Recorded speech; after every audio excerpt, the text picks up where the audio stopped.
Hey, welcome to The Payments Guy, your ultimate guide to demystifying the confusing world of merchant payments. I'm Frank Senna, your host, a merchant payment specialist with nearly a decade of experience. In each episode, we'll break down the toughest challenges in the payment space so you can be better informed when navigating payments for your own business. From minimizing the impact of chargebacks, avoiding funding issues, and ensuring you're never stuck without the ability to process payments, we'll help you make smarter decisions and grow your business. Let's get started.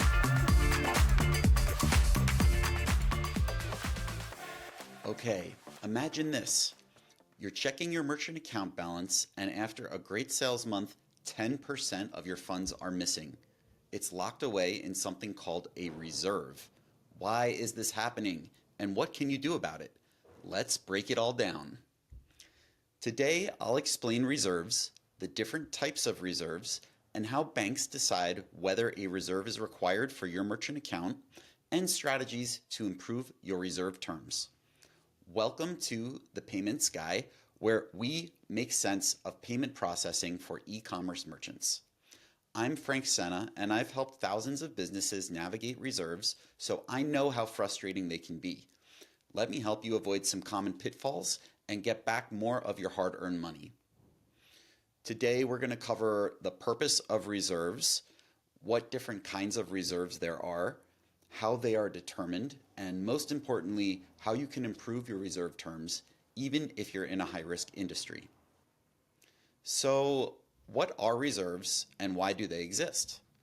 Reserves are a portion of your funds that are held by the bank to protect themselves from risks such as chargebacks, fraud, or sudden changes in your business that could affect their bottom line.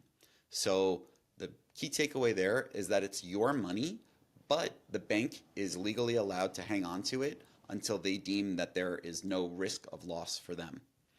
So from the bank's perspective, a reserve is a risk management lever. It's not about punishing you, the merchant. It's literally just about the bank watching out for themselves and making sure they don't take a loss as a result of going into business with you.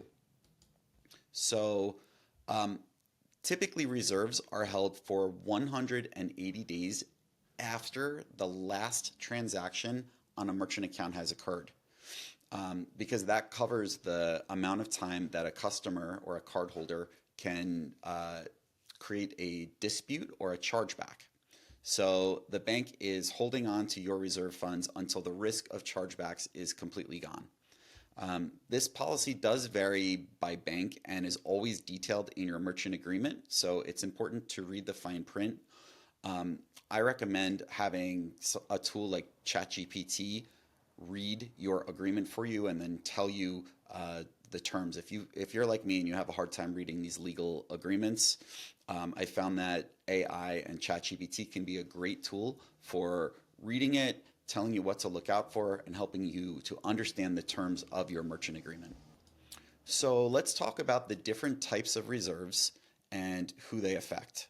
So first is a rolling reserve. You may have heard this term before.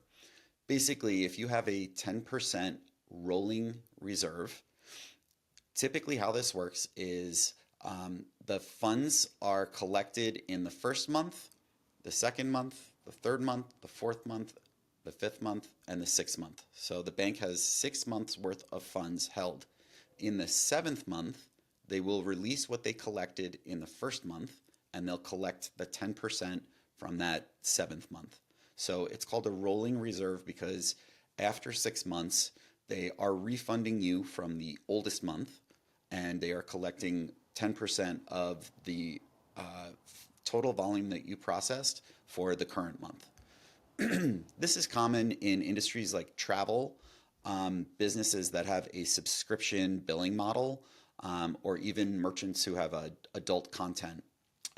So if you have a 10% rolling reserve, the funds that the bank collected in January will be released to you in July when they collect the 10% of funds from July and put those into the reserve.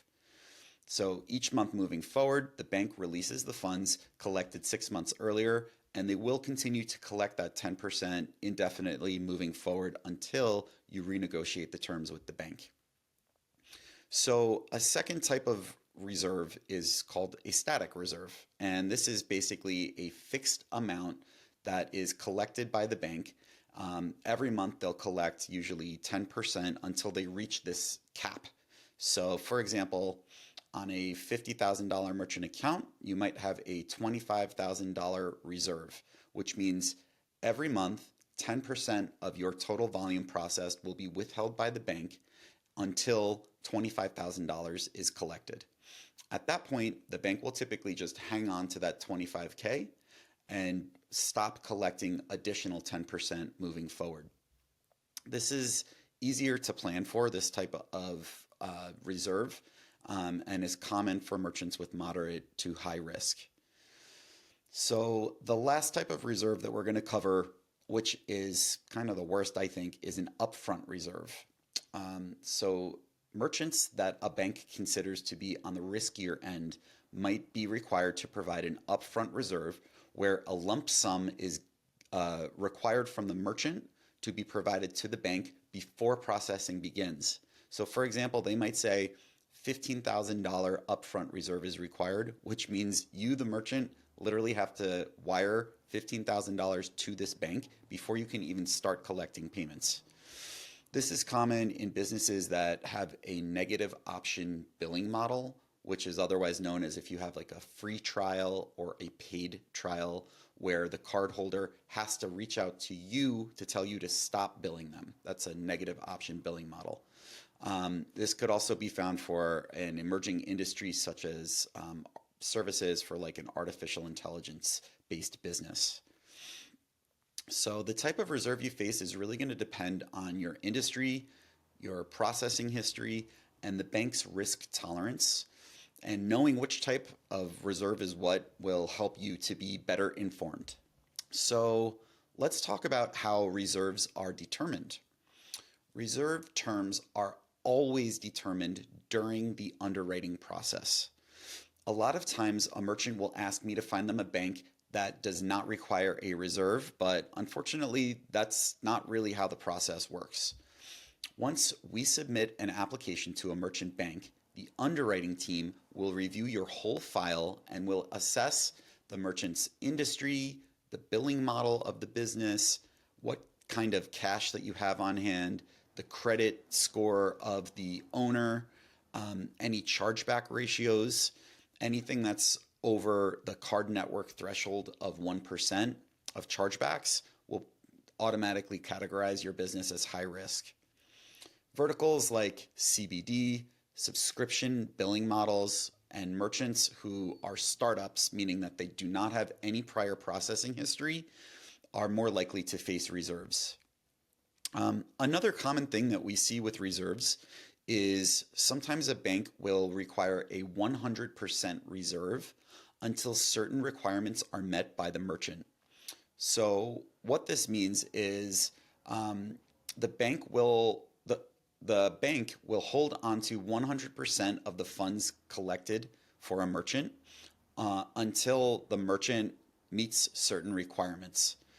So the merchant is allowed to use the merchant account, but the bank says, okay, you can use it, but we're going to hold on to those funds until you make sure your website is compliant. So this could be something like adding a missing privacy policy to the footer of your website. Or more commonly, what I've seen is for a subscription-based billing model, the bank will require that the merchant put very, very clear, explicit instructions on how a cardholder can cancel their subscription at the checkout page. And a lot of times the banks will say, okay, go ahead and use the account, but until you meet these requirements, we're not going to actually give you any of the money that you collect. This can be helpful for merchants who need to get up and running quickly, but it's really important that you meet these requirements in order to help the bank to feel comfortable enough to release the funds. Keep in mind that market conditions are also a big factor in determining a reserve. Reserve policies can tighten during economic uncertainty. Again, a reserve is a lever that the risk team at the bank can use to help mitigate any risk of going into business with you. And the bank's risk tolerances do change over time, It really depends on market conditions and other things that might be happening with the card brand networks like Visa and MasterCard. So let's talk about some strategies to negotiate better terms. So before we even get approved for a merchant account, we always recommend to merchants that you show as much financial strength as possible. So, for example, a lot of times a merchant who is just starting out might have a very low balance in their business bank account because they haven't done any business yet. So they just have a couple $100s in there. So, as I mentioned earlier, your financial strength is one of the factors that an underwriter is going to consider when they are reviewing your application for a merchant account. If you've only got $30 in your bank account, would you want to go into business with you? Probably not. So some ways to get around this are we can provide bank statements that are for the owner's personal account. It has to have the owner's name or be associated with the owner to be considered. We can even provide statements to your 401k, retirement accounts, investment accounts, anything that basically just shows that you do have cash to cover any losses. So by showing that financial strength, you're going to give the underwriting team more confidence that you will be able to pay your bills and cover any losses, and that they don't need to assign a very strict reserve policy for your account. Another thing is, if you're the business owner and your credit score is not strong, that's typically under 650, then that is going to be a factor that might result in more strict or less desirable reserve terms for you, the merchant. So a tactic that you can use is to add a cosigner who has excellent credit to the merchant account application. Now, this will require that that cosigner does have liability if your business is mismanaged and gets a lot of chargebacks, but it will also allow you to ensure that the underwriting team feels more confident going into business with you is a good idea. So having a cosigner can be a great way if you don't have strong credit to show the underwriting team that, hey, we do have someone on board who pays their bills and who can be held accountable if this account goes under. So typically, after establishing processing history for 3 to 6 months with a merchant bank, we can then go back to the bank and say, hey guys, now that you've gotten to know this merchant and how their business works, can you consider reducing the reserve to 5% or 0? We can ask them to cap the reserve and say, okay, why don't you just hold on to whatever it is that you've already collected and stop collecting additional reserve funds at this point. Or sometimes we can even say, hey, look, the merchant has had no chargebacks and there's no issues here, so I don't think this reserve is required. Can you please reconsider and review this merchant's account and reduce it? In order to have a bank or a risk team review your reserve terms, we'll need to provide updated financials. So we'll need your most recent, for 3 to 6 months, business bank statements, and again, the personal bank statements or investment accounts or whatever it is to show that you have liquidity and you have some cash to cover any overages. That is how we can help to negotiate getting your reserve terms to be more favorable for you. We always recommend for all high-risk merchants, and if you're listening to this, you're probably a high-risk merchant, that you invest in fraud prevention tools and chargeback management services. These are invaluable. As you guys may know, the underwriting process and trying to get a merchant account application approved can take a long time and can be very thorough. So it's a lot of work, and you don't want to risk losing that merchant account for something that could have been preventable. So it's important that you sign up with chargeback mitigation companies or get set up with rapid dispute resolution, which is a technology that will automatically refund customers if they dispute a charge that's under a certain amount of value. The key takeaway here is that it's all about building trust with your bank partner. The more that you prove the risk of loss to the bank is low, the more likely banks are to adjust those reserve terms to be more favorable for you as the merchant. So let's talk about a couple of misconceptions about reserves. A lot of times merchants will will take it personally that a reserve is required, and they get really angry, and they feel like it is so unjust, and it's like something that this underwriter has it out for them.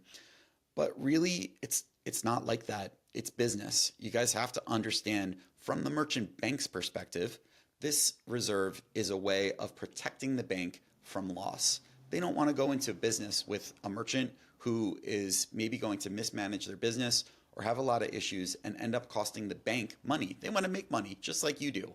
So you have to understand from their perspective, the reserve is a way that they can guard against losing money if they decide to go into business with you and work with you and collect payments for you. So understanding this will help you to approach negotiating these reserves a little more effectively when we try to get the reserve terms to be a little bit more favorable. And also at the initial approval process, don't get angry. Let's find solutions. Like I said, let's find some more financials to show your business is financially strong and has some liquidity to cover losses. And maybe then we can push back and get a better, more favorable reserve assigned to your account. So the next thing that I wanted to cover as a misconception is that merchants have the ability or the right to demand changes to a reserve term. Unfortunately, that's not how this works. The bank assigns a reserve based upon their total risk analysis. And again, they're looking at your credit, they're looking at your financials, they're looking at your billing model, your website, they're looking at your processing history, and they have a risk formula that allows them to determine whether or not they want to approve a merchant for a merchant account and what the terms of that approval are going to be. So you can't negotiate the reserves, but we can influence the decisions, and sometimes we can push back with strong documentation and by performing well over time and establishing good history with that bank. So unfortunately, you don't get to call the shots when it comes to a reserve. We do have some ability in certain situations to help ensure that that reserve is more favorable for you. But for the most part, it's there for a reason, and just asking them not to put it there isn't going to change their mind. It's there based on logic and data and this whole risk formula. So here's some key takeaways. Reserves are about risk management. They're not about punishment. They're not punitive. They're not there because the underwriter has it out for you. They're there because the underwriter wants to protect their bank from any losses. There are different types of reserves, which are all determined during the underwriting process. There's a rolling reserve, a static reserve, and an upfront reserve. And this will all be determined during underwriting based on your risk profile and the risk tolerance of the bank. Again, that risk tolerance changes over time as market conditions change. So another takeaway, guys, is strong financials are key in helping to secure better reserve terms. In addition, once you're live, you have to ensure that you're getting minimal chargebacks. This is going to help you to be empowered to negotiate better reserve terms down the road. So we recommend working with some of our partners for chargeback mitigation and rapid dispute resolution. Now, keep in mind, in most situations, reserves are not permanent, and with time and trust, you can work with the bank to make the reserve terms more favorable. There are certain industries where it is required for every merchant based on their industry type or their billing model, but for the most part, it can be renegotiated. So if reserves are affecting your cash flow, reach out to Paydiverse. That's my company. We've helped countless merchants to improve their business operations and secure better terms for their reserves. Visit paydiverse.com or email support@paydiverse.com for a consultation or a rate review. Let's optimize your payment processing together and help you perform stronger and help your business make money. Thanks. Have a great day.